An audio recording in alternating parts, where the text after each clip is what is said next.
यौम यकजहती कश्मीर पर वजीर आजम नवाज शरीफ मुजफ्फराबाद पहुंचे तो पुलिस के दस्ते ने सलामी और गार्ड ऑफ ऑनर पेश करके लहू गरमा दिया।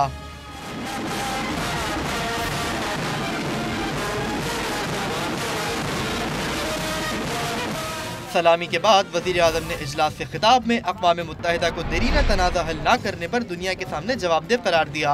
नवाज शरीफ का कहना था कि इदारे की कुछ करारदादों पर स्याही खुश्क होने से पहले अमल हो जाता है और कश्मीर अशरों से तवज्जो चाहता है। अक़वाम मुत्तहिदा को पूरी दुनिया के सामने जवाबदेह होना चाहिए कि वो अपनी मंजूर करदा करारदादों पर अमल दरामद कराने में क्यों नाकाम रहा है। नवाज शरीफ ने भारत को एक बार फिर तनाज़ात मुज़ाकरात के जरिए हल करने की पेशकश भी की। वज़ीर आज़म का कहना था कि क़यादत को सोचना होगा कि अगली नस्लों को अमन देना है या फसाद देकर रुखसत होना है। पूरी दुनिया तल्ख़ मादी से निजात पाकर मुस्तक़बिल का सोच रही है। हमारे तमाम मसाइल का हल बाहमी मुज़ाकरात और मिल बैठ कर बातचीत करने में है।